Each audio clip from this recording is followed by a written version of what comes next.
Good evening, everybody. Please come on in and take a seat so we can begin.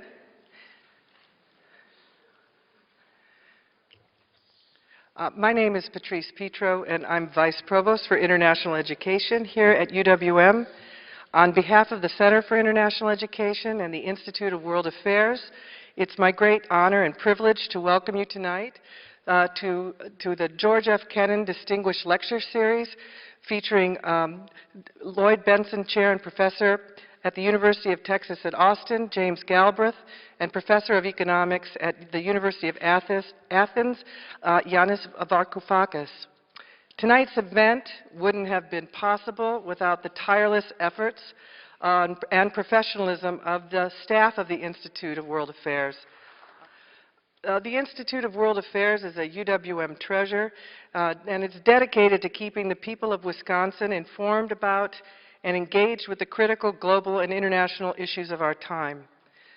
But tonight's program is also indebted to the vision and expertise of this year's Senior Fellow at the Institute of World Affairs, Professor Jeff Sommers. Jeff, you're going to be seeing and hearing more from Jeff this evening. Before we turn to the program and get started right away, which will be moderated by Professor Sommers, it's my great pleasure to introduce our Chancellor, Mike Lovell, who has generously made time to provide some words of welcome on behalf of the university. So please join me in welcoming our Chancellor.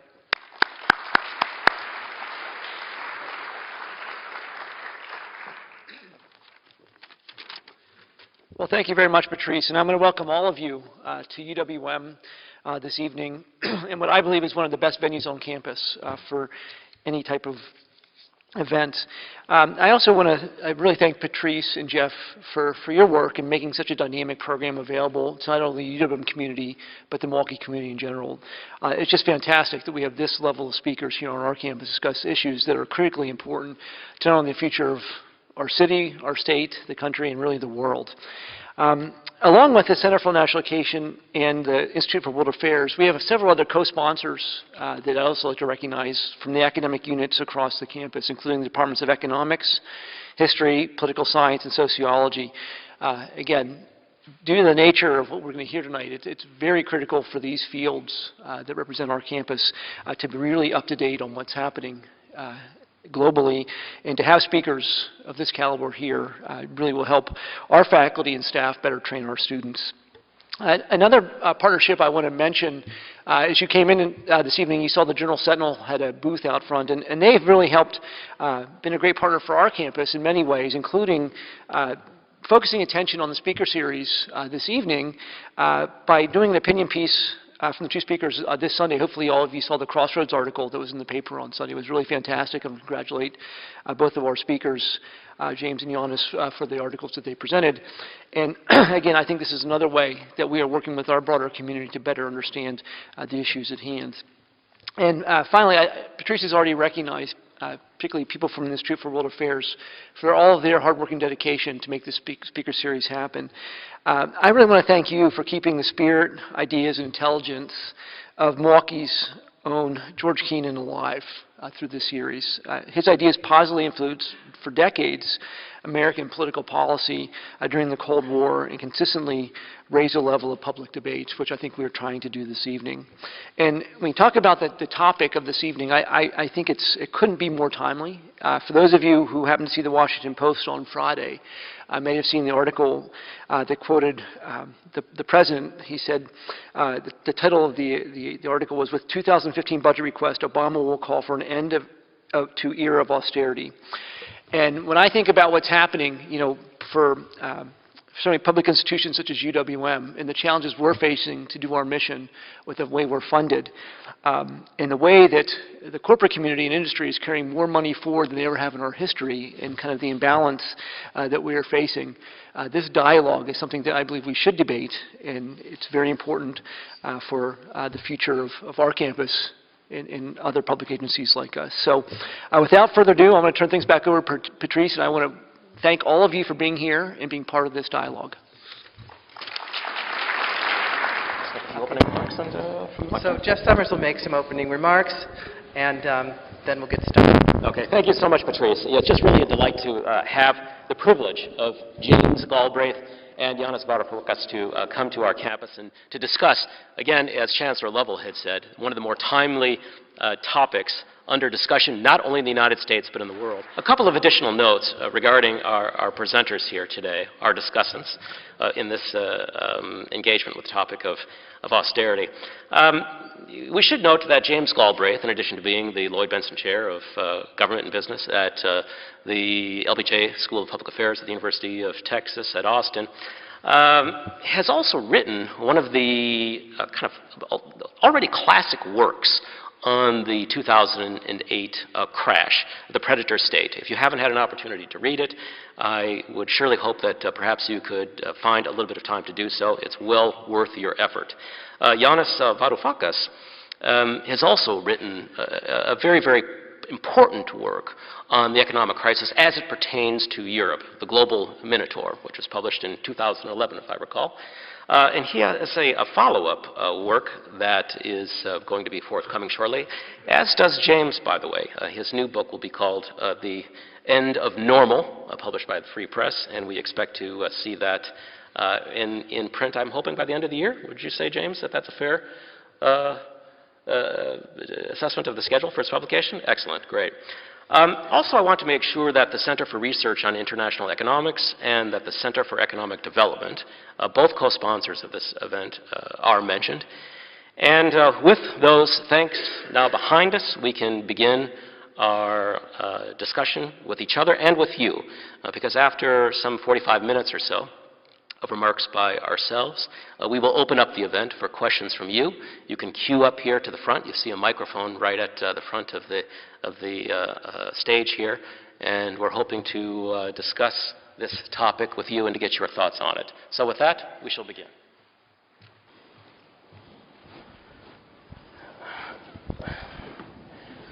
Well, I thought the first thing that we would do would be just to get a working definition of austerity. But before we do that, my guess is that James might have a few remarks to say about George Kennan, of whom this series is named. Well, there is a connection there, is there not? I did want to say that it's just a pleasure for me to be here in Milwaukee.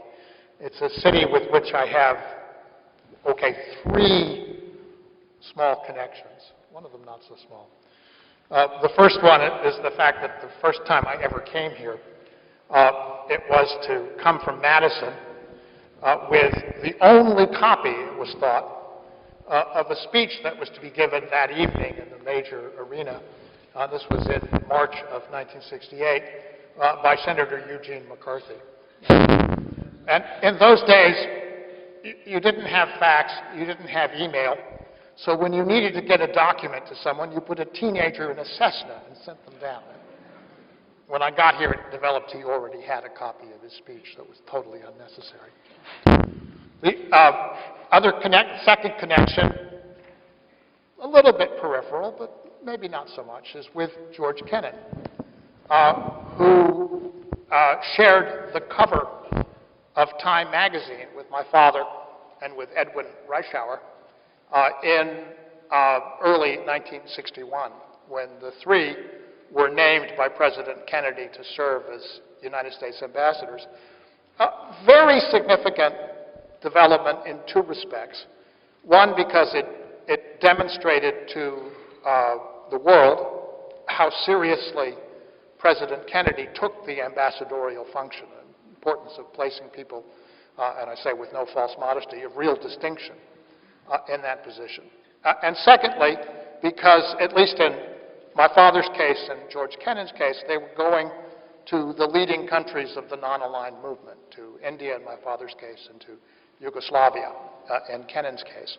Kennan had been thrown out of the Soviet Union, declared persona non grata in the early 1950s, and so the fact that he was designated to represent the U.S. with Marshal Tito was a fact of significance, of great significance, to the Yugoslavs at the time and to the world, and suggested that the U.S. was open to an alternative to a harsh Cold War policy. So it's a great pleasure to have at least that distant connection to this very distinguished Milwaukeean. And the other one, the third one, is deeply personal, very long-lasting.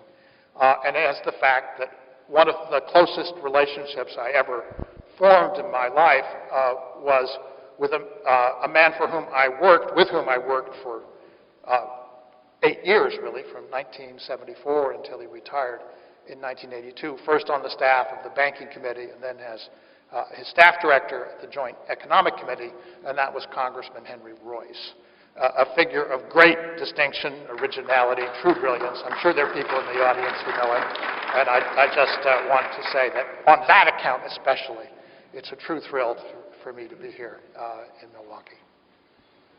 Well, thank you, James. And just as you have this long-standing connection with our state, we're hoping that Yanis will develop one as we go forward.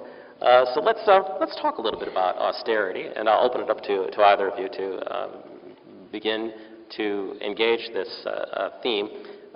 Just what is it? I mean, what's its genesis, and how did it come to be applied as the kind of go-to policy prescription in both Europe and the United States, and increasingly in other parts of the world? Go ahead, Yanis. Well, if you are talking about the roots of the phenomenon, of the idea, there's a combination.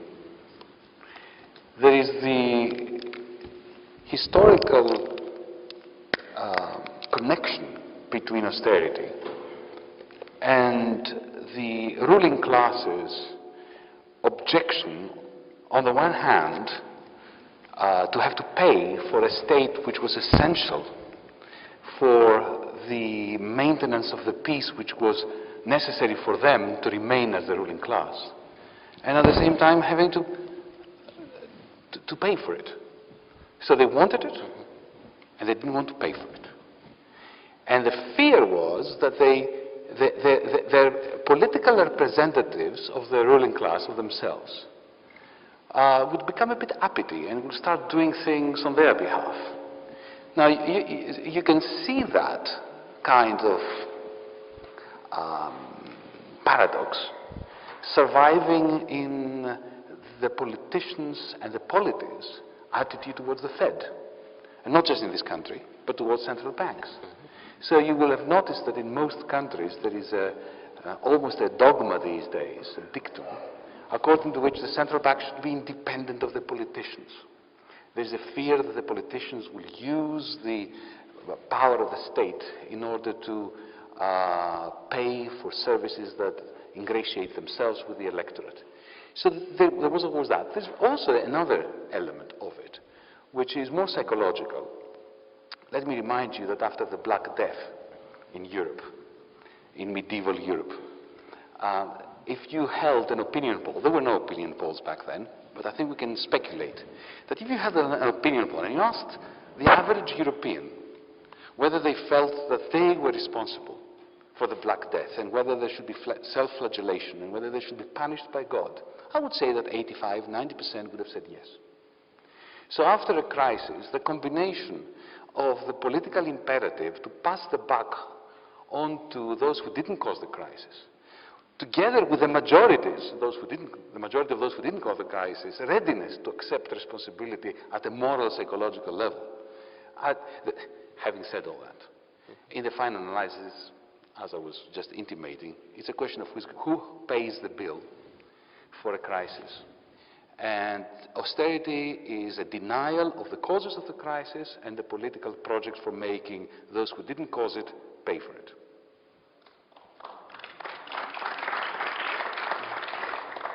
I think that's essentially right, and I would put it in more concrete terms in the following way.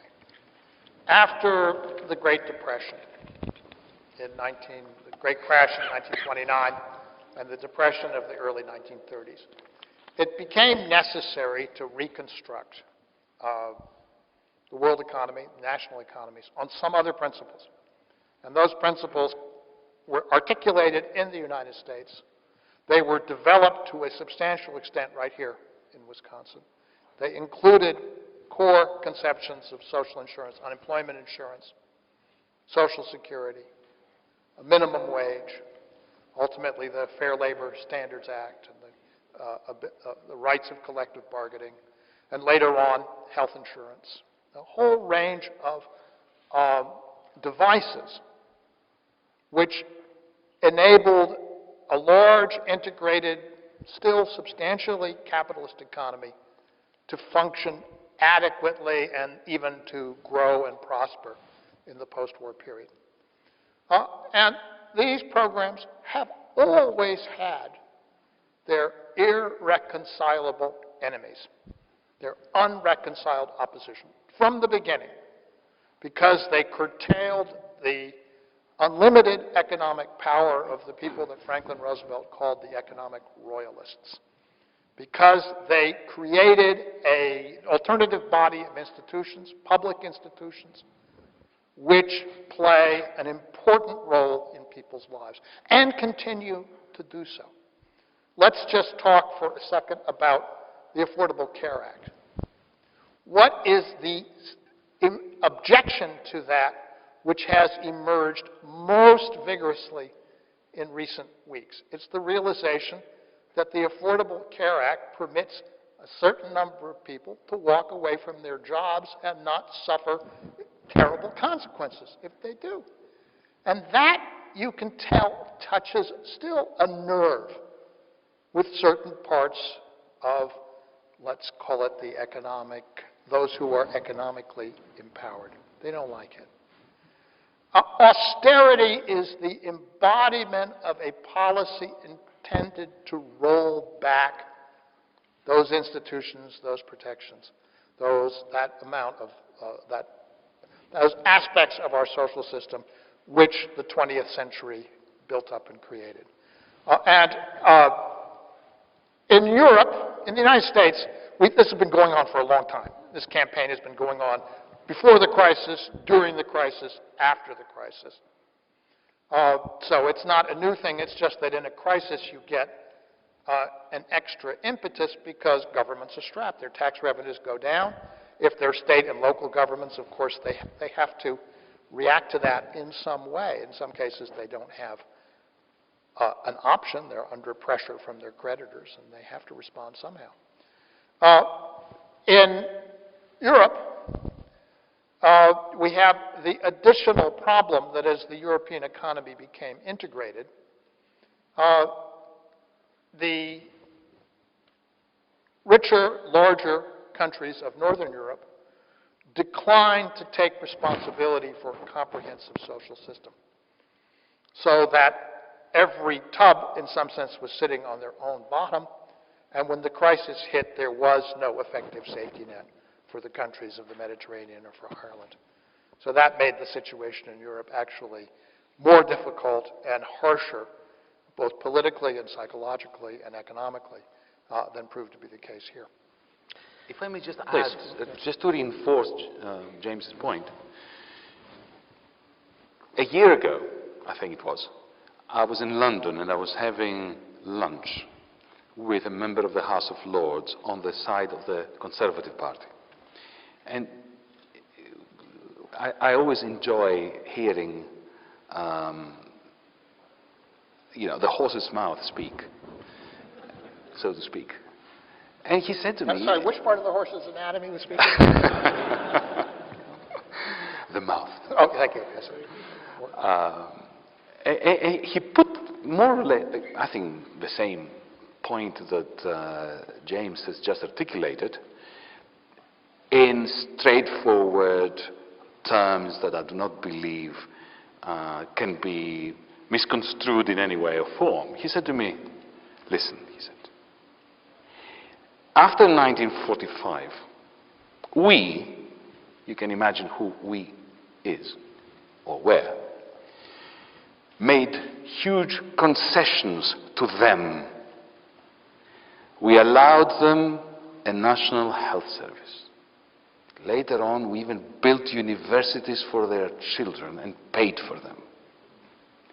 After 1991, there was no longer any reason to continue doing it, and we stopped paying for them. One final twist.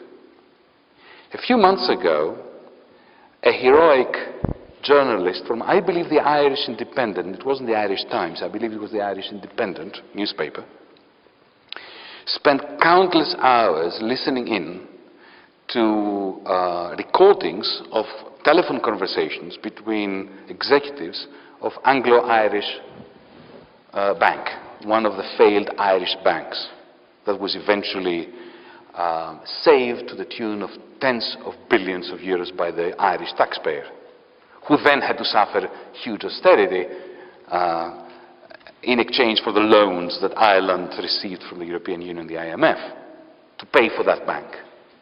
And what that journalist did was to sit down and transcribe these conversations and present the nicest bits.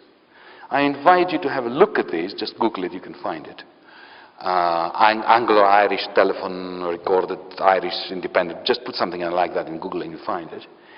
Just to listen to these managers, that was a couple of days before the bank went bankrupt, the way that they were talking about the manner in which they would transfer all their losses onto the Central Bank of Ireland and the Exchequer and the Treasury.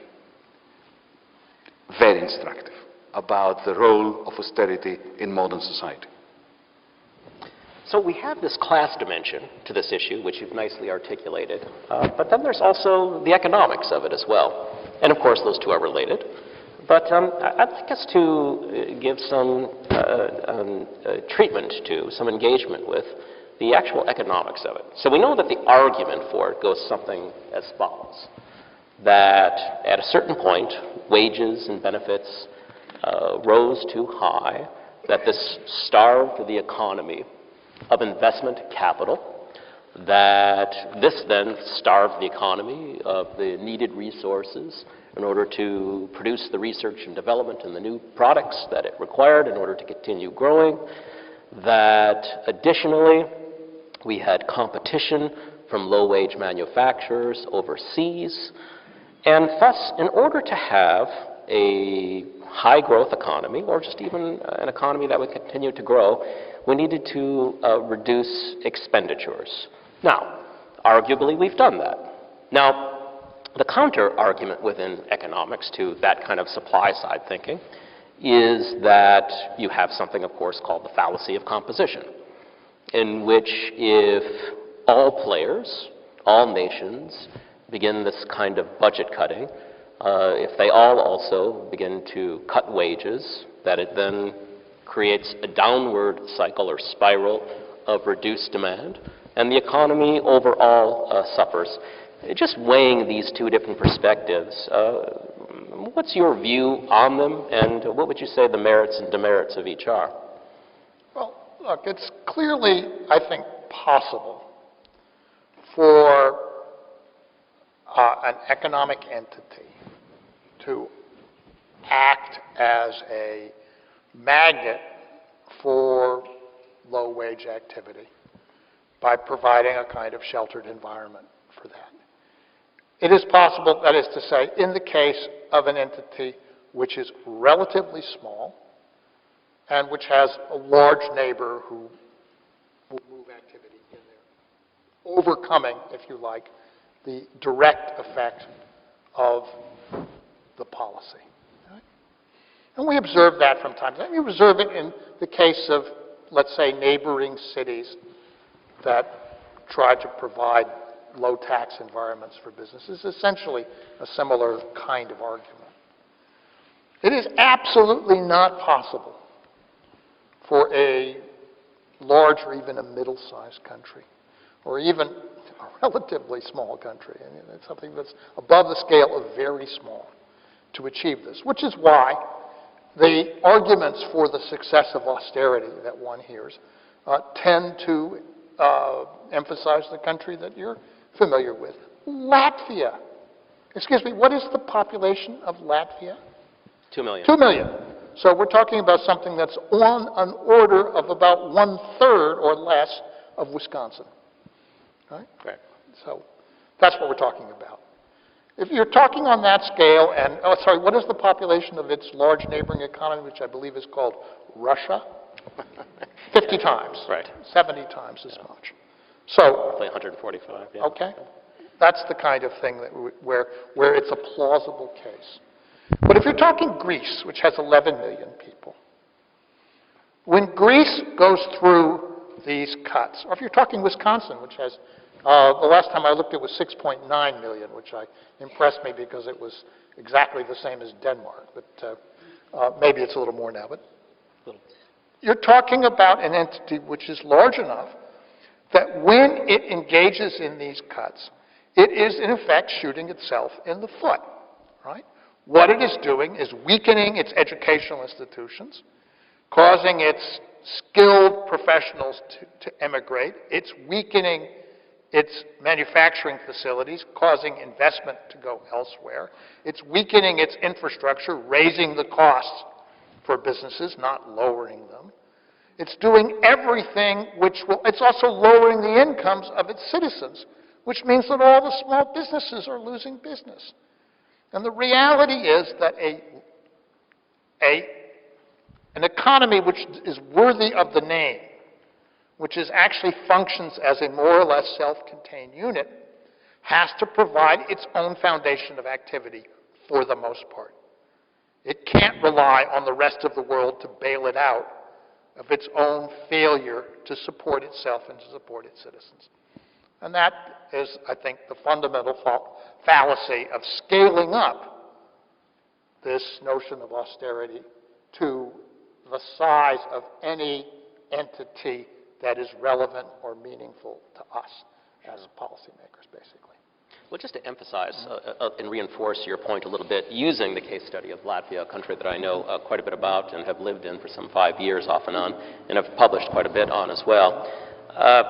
In that case, austerity was imposed, and it resulted in, over the past decade, 14% of its working age population leaving.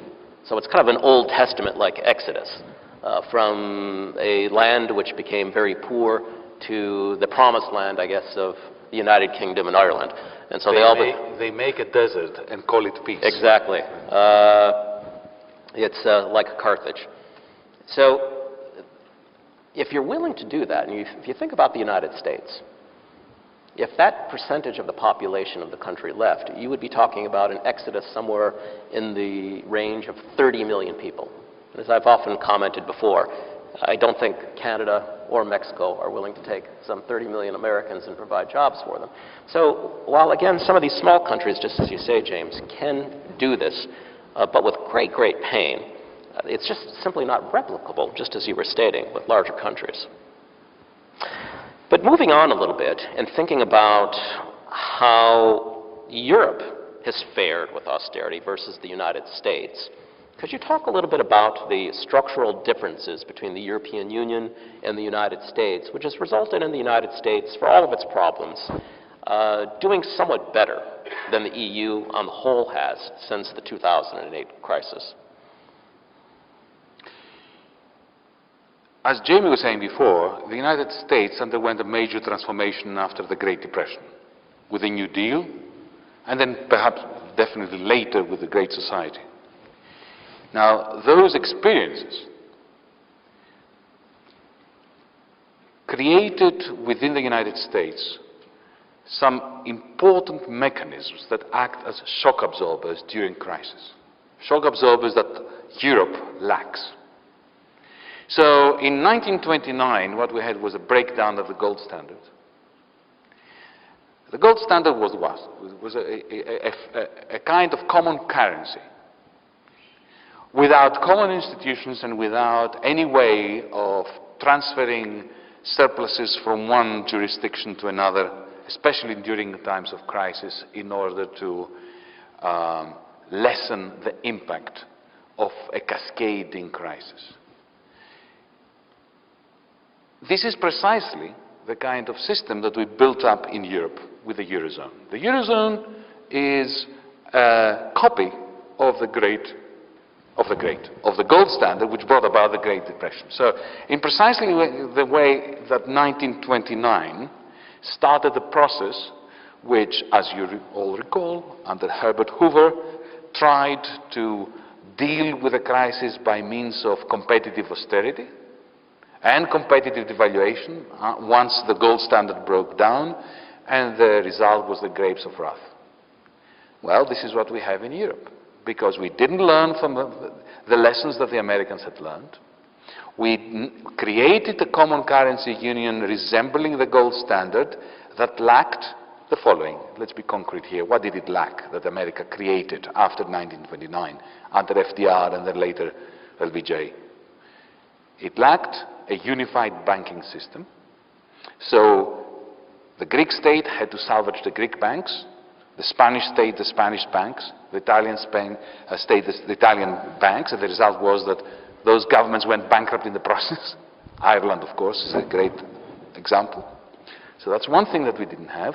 America did, because of the FDIC and the fact that all banks, independently of where they are domiciled, in the state of Wisconsin, or the state of Texas, or the state of Nevada, fall under one jurisdiction, one supervisor. They get recapitalized in unison by TARP, if need be. Europe doesn't have that. The second thing that we don't have is any form of common debt. Imagine if you, in the United States, you only had state debt and no federal debt. Now, that would be great for the federal government, but trust me, it'd be highly destabilizing if, following a shock like that of the earthquake of 2008, you had recession, Main Street being infected by Wall Street, and then the state of Wisconsin had to pay for its increased unemployment benefits and other kinds of social security payments by borrowing in the international markets. It would have been a calamity, which is exactly what happened in Europe. And the third thing we do not have in Europe is any mechanism, common mechanism, for alleviating intense poverty. Like, for instance, a food stamp system, which, together with other such provisions in the United States, ensure that the poverty ratio, the ratio of the population that falls under the poverty line, is half what it would have been without those elements. So we have none of these shock absorbers in Europe. We have a gold standard that went the way that the gold standard of 1929 went, without the New Deal and without the rational approach to the problem. Instead, we have consistent, harsh, vulgar denial, which is trying to solve the problem by means of two things: lending to the insolvent, and two, demanding of them that they shrink their national income from which they will have to pay for the old and the new debts.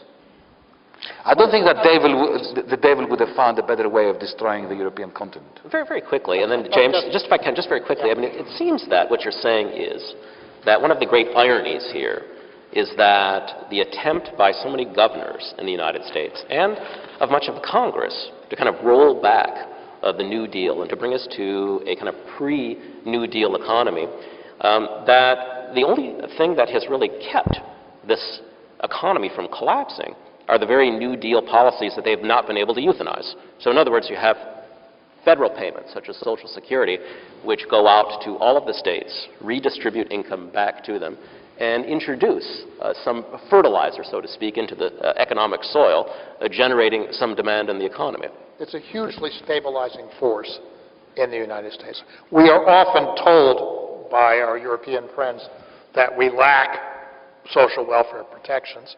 And it's true that our social welfare protections are very uneven. But the reality is that they do exist, and they have existed for the better part of a century, and they play an enormous role. In 1972, about 1/3 of the elderly population of the United States was deeply poor. Truly, that number over the course of 10 or 15 years dropped to less than 10%. The elderly population of the United States, by and large, was lifted out of poverty by Social Security and medical insurance. That's a reality. In the crisis, a whole range of payments went up substantially. Very interestingly, just almost fortuitous, Social Security went up by, I think, $250 on average because of the oil price increases in 2008. So people got some extra income the next year from the cost of living adjustment. Unemployment insurance, of course, picked up for as long as it lasted, a great many people who were thrown out of work. Food stamps went up till they covered 70 million people. These things have a very important effect in stabilizing people in their homes and their communities. Now, homes were another matter because a lot of people went underwater and faced foreclosure, and that was a calamity that we dealt with extremely poorly. But on these other things, the matters would have been incomparably worse if those programs had not been in place. Now, in Europe, if you look at the average over the whole European economy, the picture is not so terribly different. Why not? Because Germany is a very big economy, France is a very big economy, Britain is a very big economy, and they all have these stabilizing measures. So the same programs at the national level worked in those countries. The drama and the calamity in Europe is that those measures were denied, or worse, removed from the other countries. So they simply were not allowed to operate in Greece. They were not, where pensions were cut, where unemployment insurance doesn't exist at all. For 10% of the unemployed. Okay. So where you have enormous failures along these lines. In Spain, where you have a youth unemployment rate on the order of 50? 55%. Yeah. Greece is 68. Spectacular, basically, collapse of the labor market for those people who are most anxious to begin their working lives and who need jobs in order to form the foundation of any kind of economic autonomy. A major collapse, of course, in housing, and that's especially serious in Spain. And one can go down the list. And simply the stabilizing mechanisms, which do still operate in North Europe, don't operate at all in the South or in Ireland. May I add one wrinkle here, that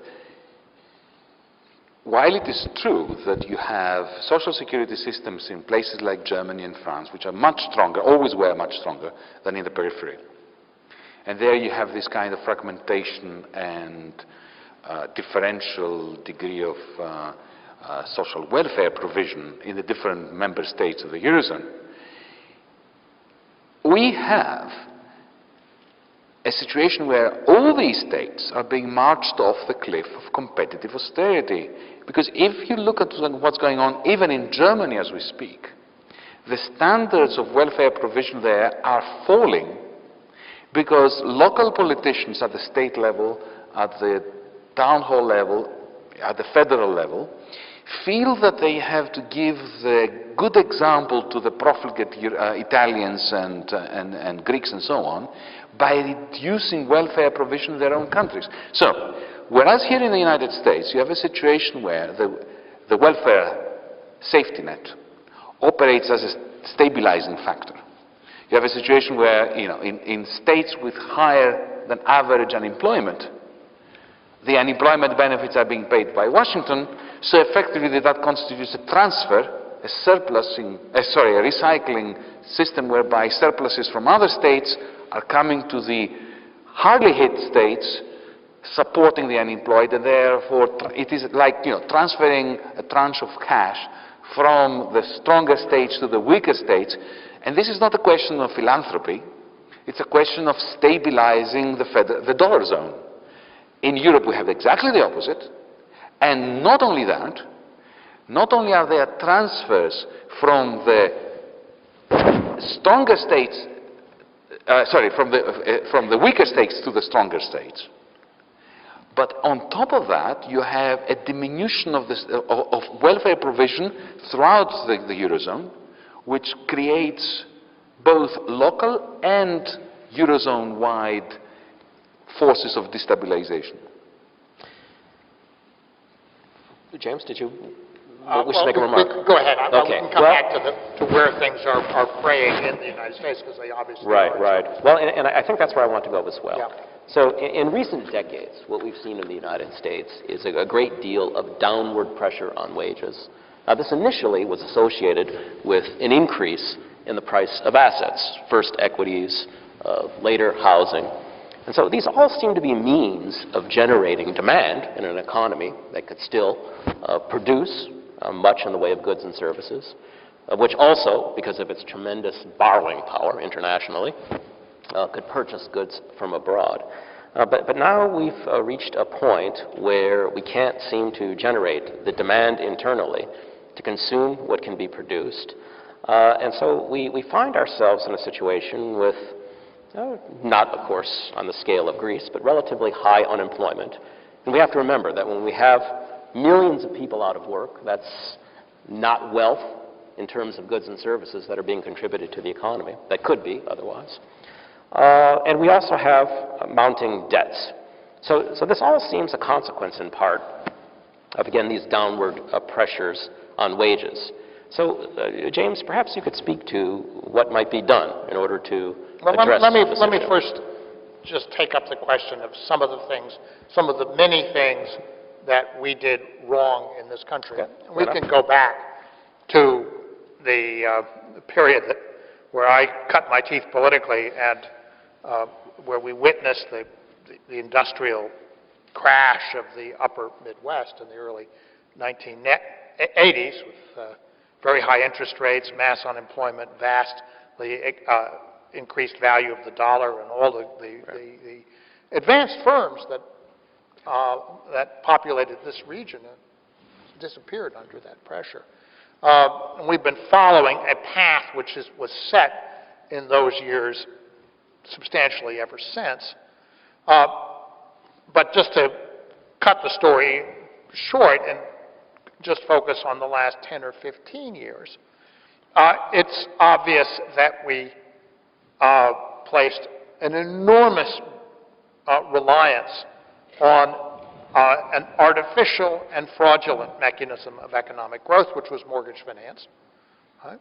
Which was the extending of loans by aggressively deregulated institutions to people who had no hope of paying those loans on the original terms and would either have to refinance or default. And this process was fostered in the 1990s and 2000s as a substitute for any, let's say, normally acceptable mechanism of having growth and employment. So the deregulation and the consequent corruption of the banking system was at the root of the world crisis, including in Europe. The crisis, that is to say, the deregulation in the United States was at the root of the crisis, including in Europe. That's the first point. Secondly, when the crisis hit, we allowed the finances of the governments all through the federal system to become deeply destabilized. Some of that was helped by the stimulus package, but the reality was that gave the upper hand to the forces of aggressive austerity and union busting and wage cutting all throughout the country. And there is, I think, it's probably not a mystery to you that there's a notable example of it 90 minutes up the road in Madison. So that's when we could have prevented that from happening from the outset of the crisis. We failed to do that. And we have approached the question of how to bring ourselves out of this crisis with a great lack of imagination. We have not reformed the banking system, which is a huge incubus on the economy. It's basically a fixed cost. You have to pay the interest, but you get nothing back from these loans, from this system. You have to somehow afford the pay and the bonuses and the staff and the office buildings of the 4 or 5 large banks. But are they making business loans? Are they making industrial loans? Are they fostering employment? No, they're not. And we have failed to create the new institutions and to implement the new ideas that would put people back to work. So while the unemployment rate has come down, the main reason for that is that people have left the labor force. They've left the labor force and they're not likely to return to it. The number of jobs is way off what it would have been on a reasonable track 10 or 15 years back. So let's think a little bit about, aside from new regulatory measures, and especially with finance, because as you say, in effect, I mean, I'm not, I don't think regulatory measures for the banking system is an adequate answer. The reality is we should have taken over several of the major institutions, and Sheila Bair, a Republican appointee, would have taken over Citigroup and Bank of America in 2009 if she had not been blocked by the Secretary of the Treasury, Timothy Geithner, a Democratic appointee. So frankly, the professionals to whom she was responding were in favor of doing what I'm recommending, what I say we should have done. Taken over those institutions, done a complete and effective audit of their operations, replaced their top executives, downsized them, broken them up, restructured the system, and set a new banking system to work doing things that need to be done in this country. Which is what Sweden did in 1992. Which is exactly, it was exactly the Swedish solution in 1993. So what the Swedes did was they briefly made their banking system a public utility. And then once they reorganized it... 6 months. Yes. Then they sold it back off to the private sector, but in a restructured way. But of course, they came back to haunt both the Baltic states and other regional nations as well in terms of aggressive lending. Some of that, of course, being from the carrying trade. But the point is, the United States does this too. The United States government takes over failed banks every week. Right. It just takes over small ones. A certain set of banks have been exempted from this, frankly, because the officials of the government were either terrified to take them on, or one could argue... Too friendly. Yes, that's a charitable way of putting it. Thank you. So that's one side of the ledger. So we have the problem of institutions that are supposed to be, in principle, lending to promote growth in the real sector of the economy, production, goods, and services. But instead, we have a credit sector which, through speculation, has done just the opposite. But what about on the demand side of the equation now as well? So in this city, we had an attempt to put forward a living wage campaign. It seems to be potentially obstructed by a measure in the state legislature, which would limit its ability to be implemented. But what do you think of minimum wages, the raising of minimum wages, as a way to address the crisis of demand within the economy? Well, I'm a great proponent of a substantially higher minimum wage. I have been on record now for several years calling for a federal minimum wage of $12 an hour. So I think the $10.10 that the President has called for is obviously a step in the right direction, but it's only maybe a half step in the direction that we should take. Why do you want to go up to a substantially higher level? Because it would make a very significant difference to a much larger number of workers. A $12 minimum wage would give at least some gain to about 30% of the working population, and a very substantial gain to those who are really far below that threshold.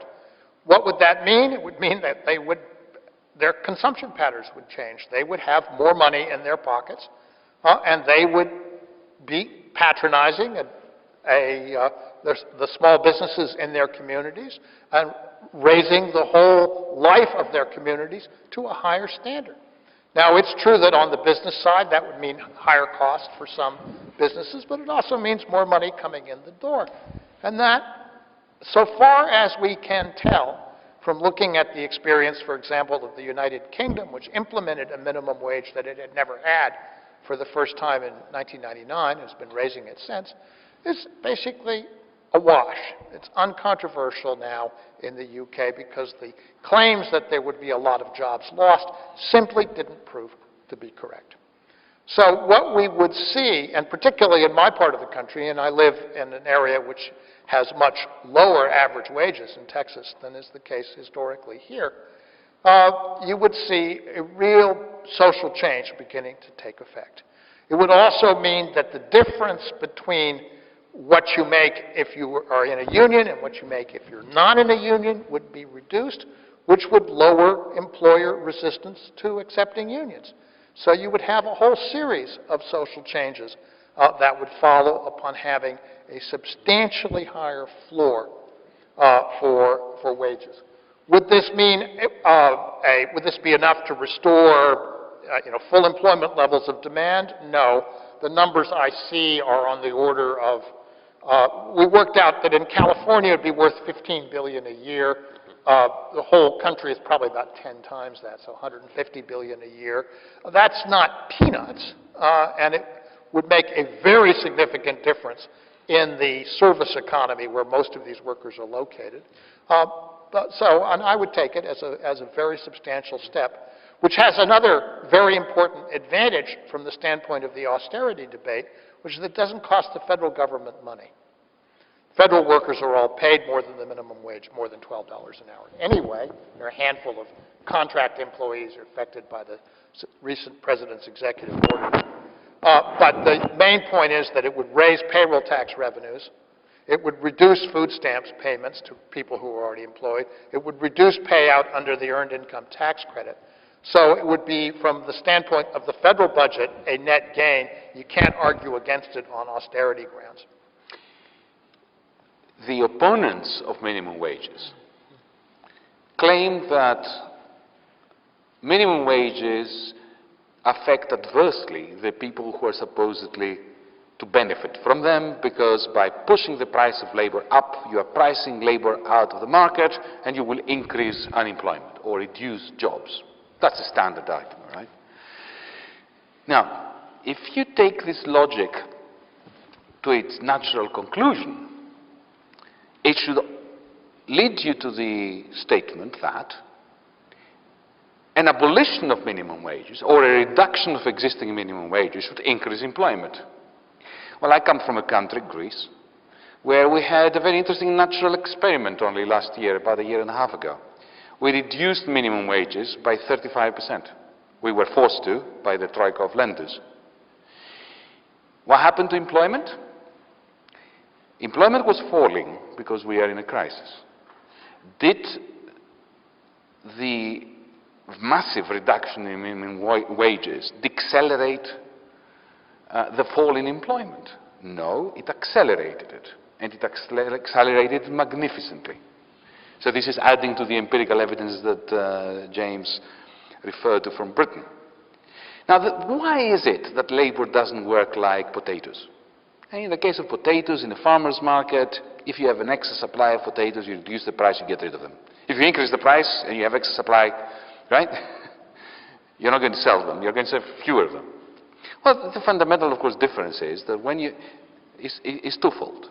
The first one is that in the case of laborers, workers, their wage is also a source of income from which expenditure will come out. Whereas potato, you can't say the same thing about people eating potatoes. And secondly, very importantly, in a country in which there's been a concentration of labor market power in the hands of conglomerates like Walmart, what you have is a situation where Walmart pays wages that are lower than they would have been had there been competition in the labor market. Because as we know, where Walmart goes, small shops close down, and Walmart becomes a monopsonist, the opposite of a monopolist, in the labor market of the region. Which means that it has a capacity, by reducing its employment, the number of jobs it offers to the local labor market, to push wages below what they would have been had that been a competitive labor market. I'm speaking in the language of economists who usually oppose minimum wages, to turn it around and to say that in precisely the same way that if you have a monopoly and you introduce a maximum price, you are effectively forcing the monopoly to produce more. Because why is the reason for them producing less? If a monopolist makes monopoly profits by restricting output and pushing the price up. But if they can't push the price up beyond a certain level, because there is a legislation that imposes a price cap, then the best way of making money within that constraint is to produce more. Similarly, Walmart, if there is a minimum wage which is higher than what it is now, may very well find it in its own interests to offer more jobs to the local labor market.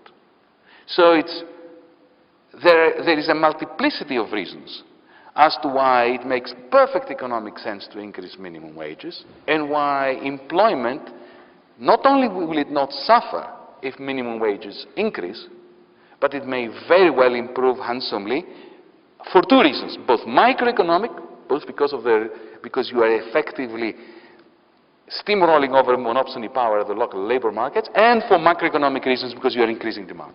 A couple of points on that. One is that if I remember my news reading of the last week or so correctly, I believe Walmart has figured this out, and the chief executive of Walmart came out in favor of a higher federal minimum wage. What they don't want, of course, is to be targeted with an ordinance that says they have to pay $15 while their competitors can pay $8. But if everybody has to pay $10, exactly, they've actually in favor of that. And so I say, give them a credit for coming out of the Stone Age on that issue. The other thing is, a week or so ago, I moderated a panel, not unlike this one, on this question of the minimum wage in Austin. And one of the panelists was a colleague of ours, a former mayor, first African-American woman mayor of Atlanta, Shirley Franklin, who talked about the consequences of having raised wages at the bottom of the pay scale of the city of Atlanta in her tenure. It was very interesting because what had impressed her from that experience was the very dramatic effect on turnover, which went down, and job performance, which went up, in particular things like, as she said, do the workers show up on the day after a snowstorm?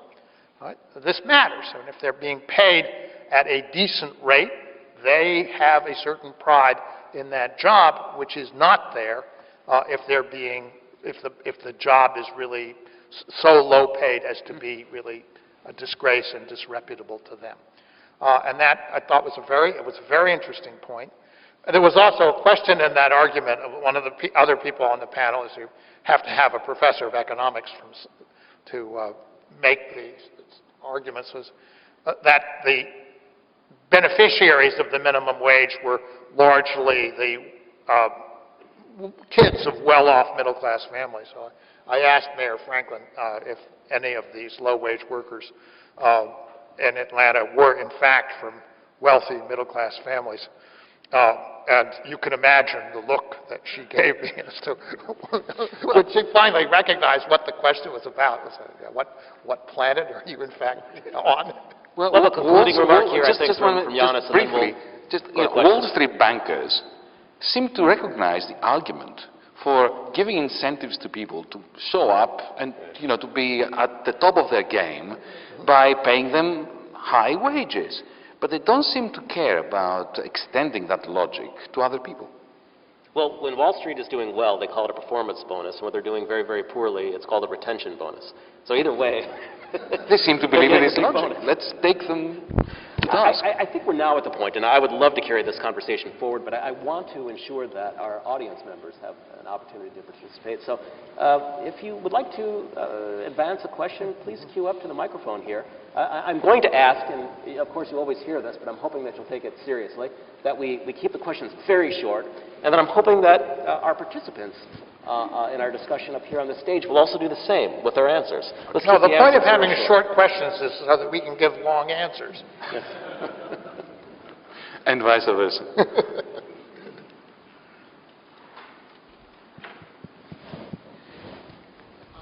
Thanks for coming to town to help educate us. I don't think are we getting sound on that microphone? Hello, can you hear me? Yes, a bit better now. Okay, great. Although it's true that the United States has something to teach Europe by having federally funded safety nets like food stamps and unemployment compensation, there seems to be a safety net feature that is not here in the United States that we should have, and that's some sort of federally funded jobs program for people who are unemployed and no longer have unemployment compensation. If you look at the statistics, more than half of the people that are unemployed have no unemployment compensation anymore. So could you speak to the safety net of having a federally funded jobs program like the WPA or like the CCC, or even federally funded jobs program to put people in private industry, so that people who want to work and cannot find a job at least have some income? How can we have such a program? Do you support such a program? How do we develop the political will to create that program? Okay. Well, first of all, I'd say that one of the assignments I had as a young member of the congressional staff on behalf of Henry Royce was to help with the drafting of what became the Humphrey-Hawkins Full Employment Act. So this issue of how you provide jobs for everybody has been something I've wrestled with, at least conceptually, my entire professional life. I think it's a hard question. I do remember the Comprehensive Employment and Training Act, which was not as, I mean, it was actually a pretty good program in the Carter years, but it fell afoul of a lot of political pressures, as I think people remember. Could we go back and redo the WPA and the PWA and the CCC? I think it would be very hard in this day and age to do that, because we're not talking about very large populations of mostly young men displaced from farms. We're talking about a very different kind of population that would be looking for employment, and the kind of employment that those programs provided is now very heavily automated. So it's very heavily done by people driving heavy machinery. So to me, this is a very difficult aspect, a very difficult challenge. How do you meet that challenge? I would meet it primarily with jobs that require competent human labor. We have an aging population. There are an enormous number of caring jobs that could be created if that was done in a proper and effective way, that would raise the living standard of people who require care and raise the living standard of people who provide it. And so what has to be done there, it seems to me, is to create permanent nonprofit institutions in a way which is politically viable and decentralized. The difficulty of the New Deal formula is that when you create a federal program, basically funding it on a sustainable basis is an extraordinarily difficult political trick. And I would, if I could wave a wand, I might go that route. But since I can't wave a wand, I'm in some sense reduced to being ingenious about how to create the jobs we need to get the work that needs doing done. One could go on into the energy area. There are lots of different ways that we could use diverse talents, but it does strike me that you need to have decentralized institutions with very clearly defined purposes to get that job done, and that are capable of surviving for a long time.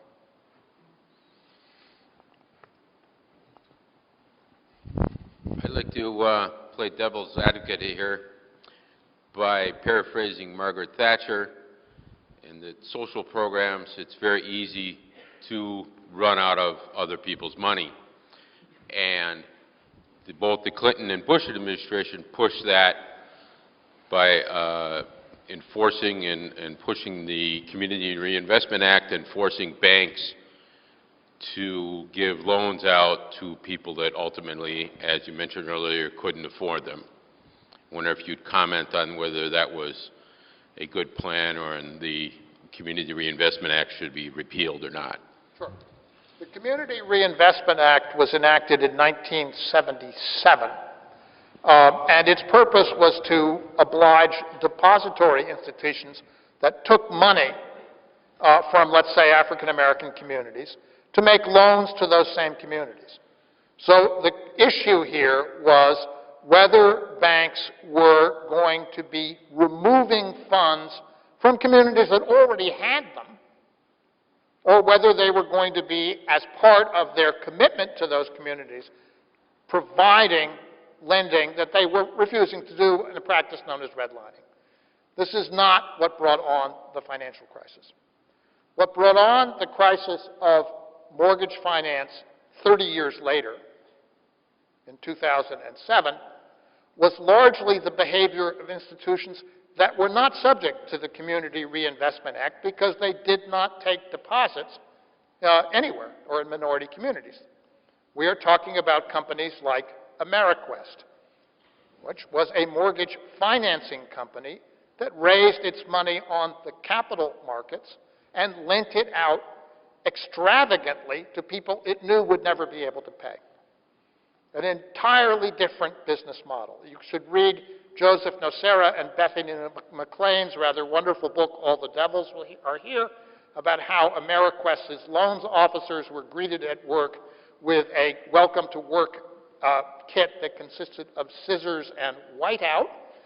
This was to help them with their preparation of loan documentation, and how their job performance was enhanced by providing these officers who used the telephone to peddle their mortgages with crystal methamphetamine.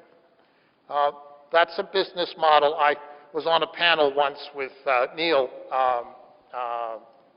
the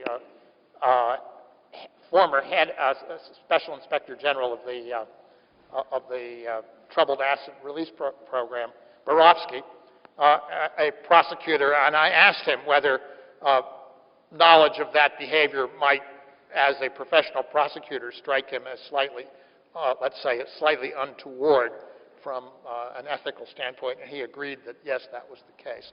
So, frankly, I think the charge that was made against the Community Reinvestment Act is substantially unfounded, at least as it applies to the mortgage debacle that developed in 2000, that exploded in 2007. Well, not only that, but much of the money that was lent out was going to suburban development, so it was going to areas around Las Vegas. Well, it was, no, there were, in all fairness on that point, there were loans going to subdivisions that would never be inhabited because the people to whom the houses were sold didn't have the money to move in.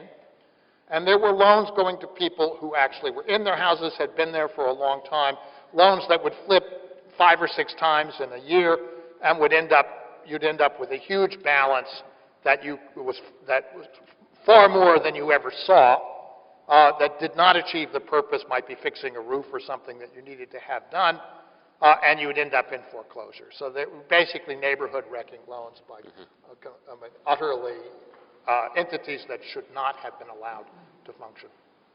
A short comment on the quotation by Mrs. Thatcher. I do believe, too, that we should be very careful when we're dealing with other people's money. The tragedy is that the practitioners of austerity are not at all careful with other people's money. Because let me give you the European perspective here. The very same political leaders who impose harsh, stringent austerity with real human victims as a result are the ones that are enforcing upon the governments of the European periphery the largest loans in human history that the average hard-working German, Dutch, Finnish taxpayer has to back up in order to push this money into the governments of Rome, Athens, Madrid, and so on, so that they then try to repay unpayable banking losses. And this is a kind of Ponzi austerity, because it's exactly the opposite of a Ponzi scheme. So that's my point, that those who usually invoke Mrs. Thatcher and the need to be careful with other people's money are the ones that are most profligate with other people's money and lives. So you were saying, I think at the paper this afternoon, that the first step would be for the Germans and the others to stop making loans to the Greeks. Exactly. That has always been, whenever I'm asked what should happen in the eurozone, is the first thing is to stop lending my government and the government of Spain and of Ireland money that is backed by, hard-working people for the purposes of bailing out bankrupt bankers while their banks remain zombies. This is an important principle which I think has application on both sides of the Atlantic, which is that you have to have a plan for resolving defunct banking institutions. Right? There are situations when a bank or a savings and loan may be underwater and you keep it going because you think it can recover. But when you are in a situation where the institution is not serving any public function, it's not serving any social function, then because that institution exists on the sufferance of the public, it's a chartered institution, exists for certain purposes, the government not only has the authority, but it also has the duty to intervene and to restructure those institutions. Banks are not created for their own sake, or at least they shouldn't be. I see that it says a modest proposal escaping austerity and debt. And I think you've already hinted at this, but as an economics high school teacher, I have students that look at the charts and see the debts, whether it's in Europe or America, skyrocketing. Do you have a modest proposal of what the relationship between these social welfare programs, these shock absorbers, and the fact that debts tend to continue going up? Is there a modest proposal to actually cause that to maybe flatten out or even decline? Yes, there are. Let's distinguish two kinds of debt. The debt held by private individuals, households, and businesses, and the debt held by the national government, issued by the national government. When you see those lines going through the roof in the private sector, it does mean that you are going to face, generally means you're going to face trouble. Because when the private sector can't pay its debts, it has to default, bankruptcy, restructure. And that's a very difficult, painful process. And the same is true, by the way, for cities, as we're seeing in the case of Detroit. In the case of the federal government, there are times when you want the debt to go up. It needs to go up when the private sector is retrenching in order to stabilize the situation. When the situation is stabilized, the usual path for the federal debt is to basically come to a peak in relation to the size of the economy, and then gradually to come down. And that's a sign that your policy is working. And treating it as more than that, as something that's an absolute imperative to get it down, is going to be counterproductive. Because if you squeeze the federal government when the private sector is also retrenching, you just make the situation for the private sector that much worse. So the important thing to recognize is that these two things do tend to act as a kind of balance to each other. In a normal situation, you want private debt to expand and the federal debt to be more or less stable. In abnormal situations, there are other possibilities that become really what you have to do. Well, as teachers, because you mentioned, you posed that question as a teacher, high school teacher, one of our primary responsibilities, pedagogically speaking, is to help our students discern the difference between cause and effect. The fact that debt has been going up, public debt, can be thought of as a cause or it can be thought of as an effect. It is my considered opinion, at least here, don't know whether the others agree, that the reason why we're in this mire internationally, not just in the United States or in Europe, is not due to the profligacy of the public sector. What has happened was we had the greatest profligacy of the banking sector and the private sector, which created bubbles, which then burst, and then, of course, the taxpayer had to shoulder that debt. But to think of this as a public debt crisis is to get the direction of causality wrong, and this is what, as teachers, we should teach our students how not to do. If we could get people in our community to... You've got to get to the mic, yeah. Is it better? Yes. If we could get people to pay attention to economics as much as they pay attention to the weather around here, we might have a little bit more empowerment to how we go after things. But anyway, it's wonderful to be here and see you gentlemen. One of the questions I had, I follow a blog called New Economics Perspectives that's hosted by the University of Missouri, Kansas City. And there was a proposal by a gentleman named Rob Parenteau, who basically talked about Greece, Dr. Varoufakis, that had to do with essentially monetizing tax revenues in the future as a way to kind of save euros so that the government could monetize these things in order to pay government workers. They'd be perpetual bonds, zero interest, basically essentially provide the ability to save the euros so that they could essentially at some point get back on top, pay taxes in those bonds, essentially effectively work as a complementary currency. I was just wondering, is your modest proposal something along those lines? And I think, Dr. Galbraith, you were working on something along that with him. Is that? I just want to mention that we only have a little bit more than 10 minutes left, so why don't we take all the questions? That's a good idea. Yeah. We'll take them all. Please. And then we'll respond at the end. We'll respond. Oh, okay. In terms of our economic crisis that we've been in the last 4 or 5 years, people say that infrastructure spending would really help to get the economy moving, get people employed, and solve some huge problems. I mean, everybody, you don't have to look very far to know that we have really crumbling infrastructure in this country. I think I've seen estimates like $1 trillion or more could easily be spent on infrastructure in the U.S. alone.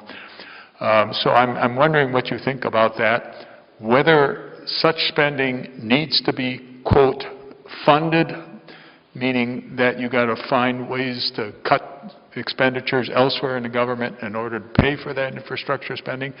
And then what do you think about an infrastructure bank, which has been bandied about as a way to sort of formalize such spending?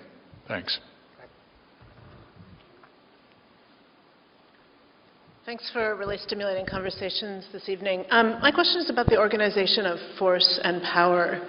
And when we talk about the reneging on what are now called in this country entitlements, or the contract made between capital and labor during the New Deal and subsequently in the Great Society, I wonder if that reneging is facilitated by particular organizations of force and power. In other words, coercion is a really important piece of the conversation. I'm thinking of Luc Waquan's formulation of the centaur state, which is human at the top and beastly at the bottom. So I wondered if you could comment on that.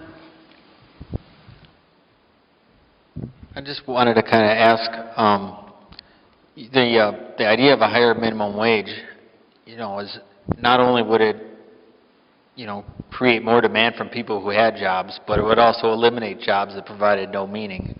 I can think, for example, now of the dancing statues of liberty that you see freezing their buns off on every corner in the city.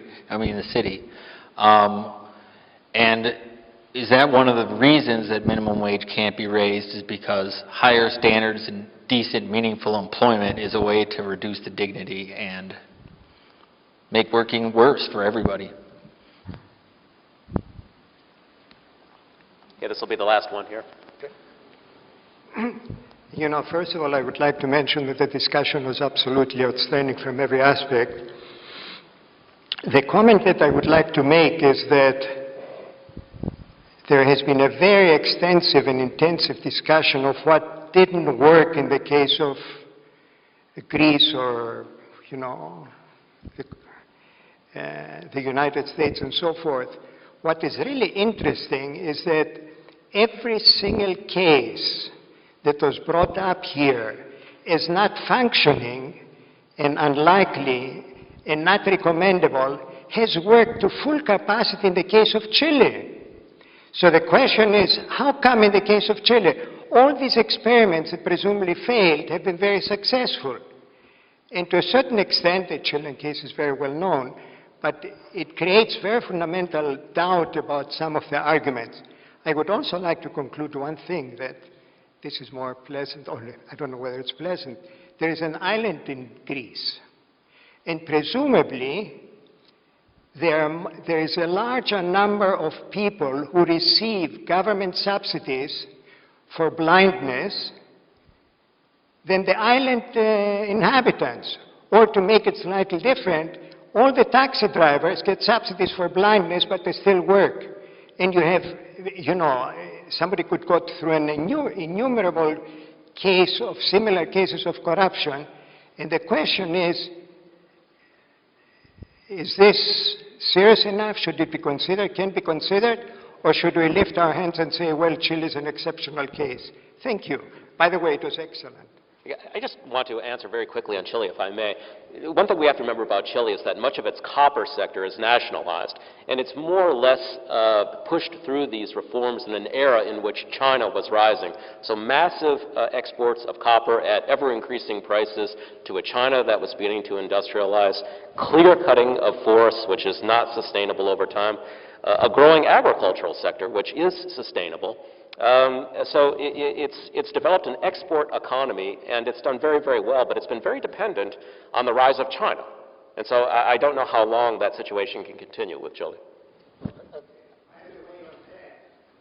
I think one of the interesting things in the world has been in the last decade the relative prosperity, deepening democracy and social democracy, and lack of, until very recently, financial crisis in much of South America, which is very, this is, the financial crisis has now returned, but this was a very interesting counterpoint to what happened in the United States and Europe.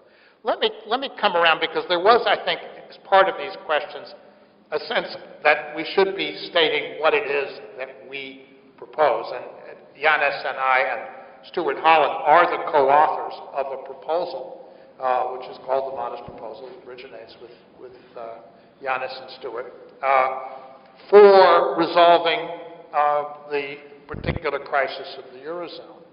And basically, it falls out of things we've been discussing all evening. There are basically four proposals as part of what we suggest, all of which are crafted so as to be feasible within the framework of existing European treaties. So no grand schemes to convert Europe into a United States of Europe here. But things that could be done and should be done if only the governments of North Europe, of the creditor states, decided that they wanted to preserve the economies of the European Union, of the eurozone, and the viability of Europe going forward. Point number one, you have to resolve the debts of the major debtor states, and we have a proposal for, in effect, using the European Central Bank as a vehicle for permanently lowering the interest costs and creating a sustainable financial model for all of Europe. Point number two, you have to take the banks which are non-functional and on a case-by-case basis deal with them. And that begins with the banks in the peripheral countries, which are presently being handed over to local oligarchs as a kind of political support for collapsing political system. That should stop. The banks of Greece could be turned over to competent bankers from outside Greece and begin to get that problem under control. Point number three, to restart investment through the mechanism which already exists of the European Investment Bank. This is, in effect, an infrastructure bank. And the question came up about what do I think about an infrastructure bank.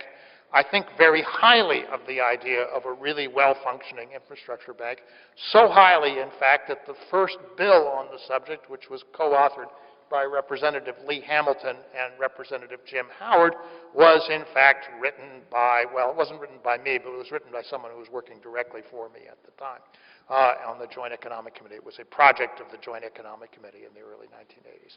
It's an excellent model. The European Investment Bank is a very large entity which has been blocked up for various reasons. Unblocking it and getting it moving would be very useful. Point number 4, there are many populations which are deeply vulnerable. Kids going to school hungry. Just most extreme cases of social collapse which are underway in Europe should be dealt with directly with solidarity funds to provide relief and also to fight off what is the single greatest danger, which is the rise of new forms of fascism, new forms of Nazism in Greece and elsewhere, violent, xenophobic, anti-immigrant groups which are antithetical to having a essentially stable democracy going forward, something which we can only hope would never emerge here.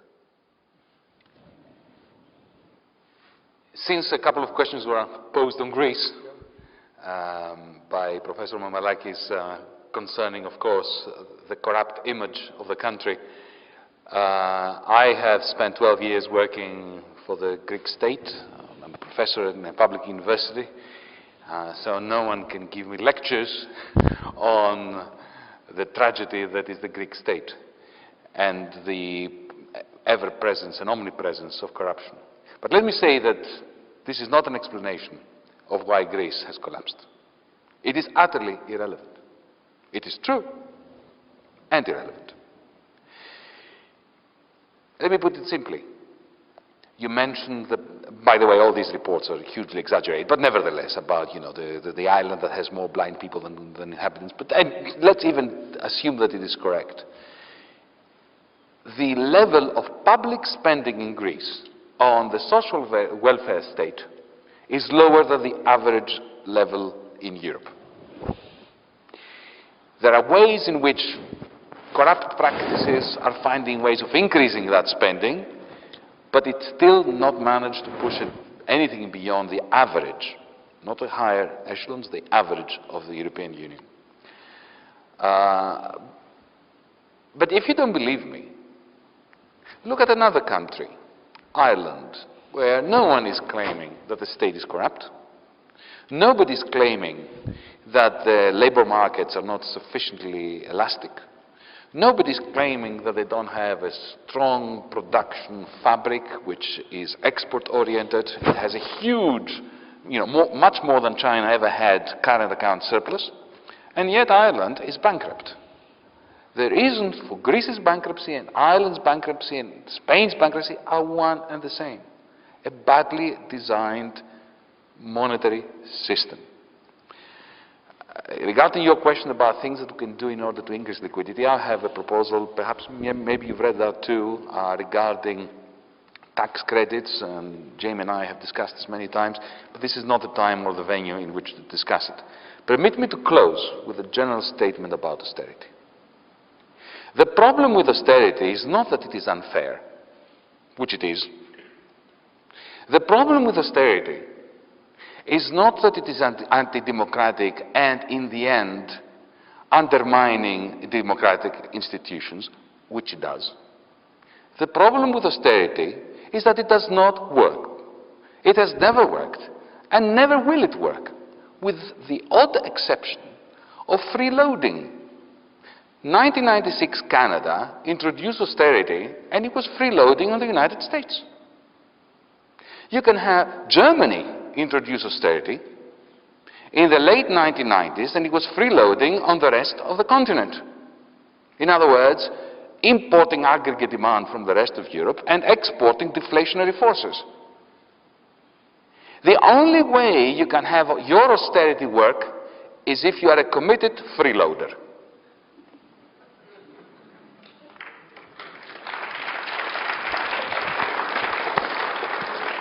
Well, it's time for us to conclude. It was a pleasure to have James and Yanis with us. My thanks go out to them for joining us in this very instructive discussion.